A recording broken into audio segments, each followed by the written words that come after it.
Am I the a-hole for getting my colleague in trouble for calling me his work wife? Some time ago, I, 29 female, was assigned by my European-based employer to work on a project at our US location. Part of my assignment was training a new hire within my special area of expertise. This new guy is about 10 years older than me and hired for a management position. However, he is in no way my superior, as I take on more of a consulting role with the local team. I noticed straight away that he is very outgoing and sociable, joking around a lot with his colleagues. Quite different from the man I am used to, as I come from a northeastern European country where the male stereotype can only be described as silent. He immediately took an interest in me and started jokingly flirting and complimenting my looks. This made me uncomfortable since we are both married, and I felt it was very inappropriate. It also made me feel as if he did not respect me professionally, when comments like, "You look so cute when you're serious," would interrupt my training sessions with him. The assignment itself was a big deal to me, and I wanted nothing more than to exceed expectations, which is why I was reluctant to bring this up and create drama. I tried ignoring his behavior, but the last straw for me was when he started calling me his work wife openly in the office. I understand that this term is used in a joking manner in US office culture, but we absolutely do not have anything similar in my home country. And if word were to get around back home about this, I would have to explain to my husband why some random man decided to call me his wife. To avoid this, I decided I needed to put an end to the casual flirting and jokes from this man. I sat him down one-on-one and told him in short that he had to stop calling me his work wife. He seemed to understand, but I may have been too nice or vague in my approach toward him because he acted no differently in the following days. This made me frustrated, as I felt I now had to either go to my and his boss and risk this reflecting badly on my assignment or risk conflict in my marriage. I ultimately decided that my marriage was more important than my job and told my boss about my issue. Luckily, my boss took me seriously and told me that he would handle it and to stop worrying about it. I am not sure what went down after this, but the flirting and the compliments from my colleague abruptly stopped. I was relieved, but I also felt that my colleague acted very cold toward me after this happened. I still successfully finished my training sessions with him and the assignment and relocated back home. Now, in retrospect, I am wondering if I overreacted due to the cultural differences between the US and my home country. Maybe what my colleague was doing was just normal social interaction, and I acted like a complete a-hole by getting him into trouble with our boss for mere joking. Now for the top comments. Not the a-hole. He was acting unprofessional as hell. Not just unprofessional. I think this qualifies as sexual harassment. OP, of course he was going to act cold. That's a big part of how these a-holes get away with their crap for so long. You behaved nothing but professionally, and here you are wondering if you went too far by asking to be treated like a professional. You did not. And you've made it easier for the next person he tries this with to tell him to get lost. Yeah, once she told him that his flirting jokes were making her uncomfortable and were unwelcome, then he kept doing it. That removes any ambiguity about sexual harassment. Not the a-hole. Terms like work wife are and can be uncomfortable. I am not European or American, but I would be uncomfortable with a man calling me his work wife, even if he and I were friendly. You did nothing wrong. In fact, you did what you could in the right way. You spoke to him in person first. Then, when that didn't change his behavior, it definitely became harassment on his part. So you took it up the chain to your boss, who dealt with it.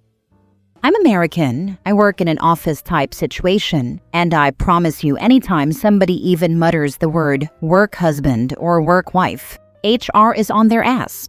That is a very slippery slope to harassment for a lot of people, and HR does not like it. He probably got told if he did it again, he'd lose his job because it's easier to replace one employee than pay out a lawsuit. Next story. Am I the a-hole for sending my brother a $12,000 bill after he borrowed my car and wrecked it on a joyride? I, 28 female, have been saving for years to buy my dream car, a fully restored 1967 Mustang. I finally bought it 8 months ago, and it's basically my baby. I barely even drive it because I want to keep it pristine. Last weekend, my younger brother, 24 male, came to visit. He's always been the fun sibling, life of the party, always pulling stunts. I love him, but he's impulsive and doesn't think things through. I went to bed early Friday night because I had work the next morning. When I woke up, my car was gone. I called him, and he laughed and said, "Relax, I just took it for a spin." Well, turns out that spin involved racing some of his friends down a back road. He lost control, went into a ditch, and smashed the entire front end. The repair estimate came back at just over $12,000. Insurance won't cover it because he wasn't an authorized driver. I told him he had to pay for the repairs. He said he doesn't have that kind of money and that it was just a stupid mistake. My parents are begging me not to make him pay because he's struggling financially and family comes first. I didn't listen. I had a lawyer draft a formal repayment agreement, and now my brother is furious. He says I'm ruining his life over a car, and my family is calling me heartless. I told them that if he'd owned up immediately and offered anything toward fixing it, I might have let it slide. But the fact he stole it, wrecked it, and laughed about it? No. So now there's a huge rift in the family. My parents say I'm overreacting. My brother says he's cutting contact. And I'm sitting here wondering if maybe I really am being petty. Am I the a-hole? Not the a-hole. Your brother didn't just make a mistake. He stole your car, drove recklessly, destroyed it, and then laughed about it. The $12,000 bill is the direct consequence of his choices, not you being heartless. Family doesn't mean enabling someone's irresponsibility. If anything, holding him accountable might be the only way he learns. Exactly this. Thank you. I think what's frustrating me the most is how my family is framing this like I'm punishing him for just a mistake, when in reality, it was theft, reckless driving, and zero remorse.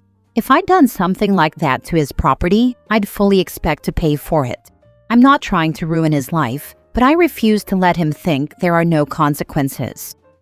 He's lucky you didn't get him on grand theft. I know I'd be going scorched earth on him if I was in your shoes.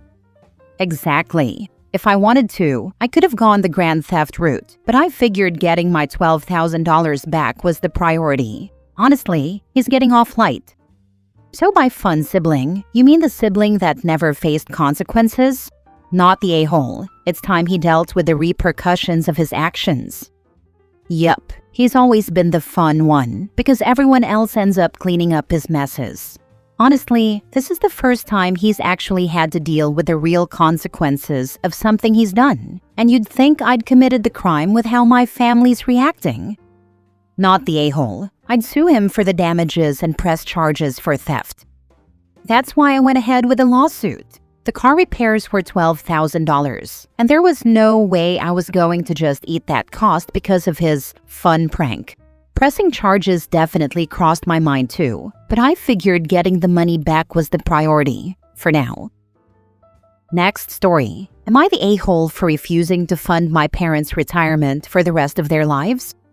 Since I was 18, my retired elderly parents, in their 70s now, had been living with me, 32 female, up until 6 years ago when I met my partner. During this time, and even after I moved in with him, I had funded my parents' lives, bills, rent, food, etc.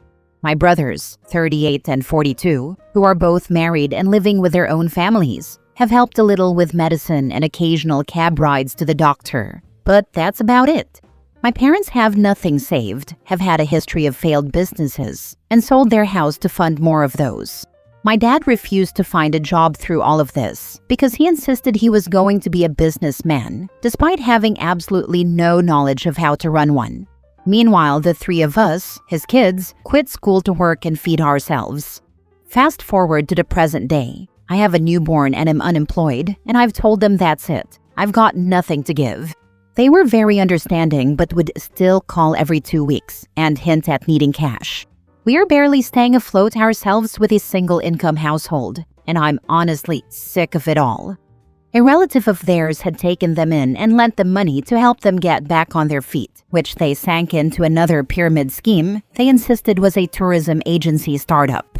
They are convinced it will be a while before they make money from it, as they've been completely brainwashed into believing this. Now the relative is asking them to move out. I'm at a loss. I've finally let go of the guilt and come to the conclusion that their life decisions, refusing to save, refusing to sort out their retirement, refusing to look for work after selling their business decades ago, selling their house and squandering that money on more startups, instead of funding our schooling or buying another home when they were young, have brought them to this. They've been coasting on the generosity of friends and family to survive. I often get calls asking how I am and if I've found work yet, disguised as concern, that almost always conclude with an unsubtle hint at their financial woes. When I bring up all of the above and the cause of their problems, I get the whole, "What do you want us to do now? Roll over and die?" They constantly talk badly about my siblings who don't call anymore and don't help, when in reality, my siblings have families too. They have bills, each has 2 to 3 kids, and can barely hold down a job themselves. They own homes paid for by their spouses, with just enough space for them and their kids, whereas I am renting far away. Now that I'm a parent myself, it's clearer to me why my siblings have kept their distance. I can't imagine putting my son through this and being this much of a burden and an embarrassment to him. I'm frustrated and also embarrassed. While I'm trying to move on with my life and bury the childhood trauma that came with all of this, it feels like they're still stuck and trying to drag me down. Is that selfish? And am I the a-hole for having no plans to go back to funding their lives? Now for the comments. Not the a-hole. You need to build up your own emergency fund. They could have made better choices, like buying a camper and becoming camp hosts at a campground for free boarding. They have options. You're not that option any longer. I'd start limiting your conversations with them. The thing is, my grandaunt practically gave them land in the countryside that belongs to the family to turn into a campground. They then convinced a friend to invest in it by putting down money, 10 grand, for a cabin with basic facilities. The house sat vacant and unfinished, and the friend went unpaid because they refused to move there, saying it was too far from the city. I feel so sorry for all the people left in the wake of these poor decisions. When they ask if you found a job, ask them the same.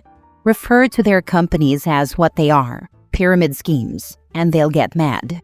Sometimes the trash just takes itself out. I have been killing myself trying to help my mom, only to see her not just squander any money she gets, but also turn it into debt with those pay-in-4 installment deals.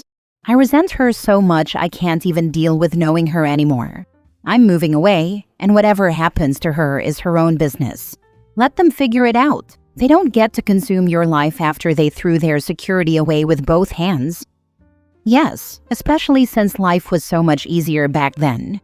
They lived through the best eras post-war and got to own 3 homes outright before they were even 40. This was years before I was born. They had all the chances to do what they wanted with their lives, and they just wasted it. Ugh. Yeah, it is ridiculous. I can't even understand how people make these choices. When COVID hit, I told my mom we needed to do something about her retirement since she was turning 50. I got back into college and said we could live together, save on bills, and then I could graduate and be in a position to help her. Instead, she refused to find a job after running out of unemployment, got jealous of me going to college, and sabotaged me. I was so stressed from needing to cover everything that I paused at college again while I paid for everything. And I could not let myself abandon her. Now it's been 5 years, and I've realized there is no scenario where she will not court poverty. Some people are users, and they take advantage of your goodwill. I'm saving to move now, and good riddance. She better figure it out. Last story. Am I the a-hole for telling my future mother-in-law she can't move into our house just for a few months after the wedding? So I, 28 female, am getting married to my fiancé, 30 male, in October. We bought a small 2-bedroom house last year, nothing fancy, but it's ours, and we've been slowly fixing it up together. It's been a labor of love, and we're both really proud of the fact that we managed to buy our first home before getting married. Last week, my future mother-in-law, 58 female, casually dropped a, by the way, bomb on me over coffee. She said she plans on selling her condo right after the wedding and moving in with us, just for a few months while she figures things out. Her reasons? It'll save me money for my next place. It'll be nice for you to have help around the house. I'm family now, so it just makes sense. The problem is, this is not some spacious house with extra bedrooms and a finished basement. We have 2 rooms, ours and a small office or guest room that I use to work from home 3 days a week. That guest room isn't really extra space. It's my workspace. If she moved in, I'd have nowhere to work without sitting at the kitchen table with my laptop and noise-canceling headphones. It's not just a space issue. My future mother-in-law is the type who can't help but reorganize things that aren't hers. She's the kind of person who will rearrange my kitchen because it makes more sense her way and comment on how I fold towels or how often I vacuum. She also has opinions on everything. From what groceries I buy to how we decorate, she has unfiltered commentary. And when she says a few months, I know from experience that means until you make me leave. She once stayed with my fiancé for just a couple of weeks when he was in his old apartment, and it turned into nearly 6 months before he finally had to tell her she couldn't keep living there. When she brought it up, I told her, politely at first, that while we love her, we need to start our marriage as just the 2 of us. I explained that we need to settle into our own routine without extra people in the house, especially since we don't have the space to accommodate her comfortably.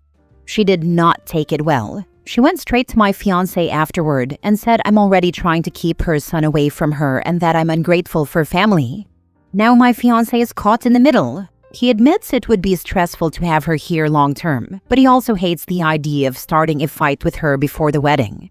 Meanwhile, she's acting like it's already decided. She's even told some relatives that she'll be moving in with us after the honeymoon, as if my input doesn't matter. So, am I the a-hole for putting my foot down before this even happens?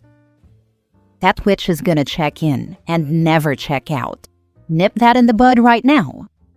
That's what I'm scared of. She's gonna turn our guest room into her permanent residence and suddenly my house becomes her house. Not happening. Yeah, I wouldn't be getting married until the fiancé sorts out his mother. Good luck, sis, and congratulations, I guess. Right, I love him, but if he can't set boundaries with her now, I can only imagine what the rest of our marriage would look like. Boundaries aren't optional here. Exactly. Tell him straight up that this is a deal breaker. He either tells his mother no, clearly and firmly, or there will be no wedding.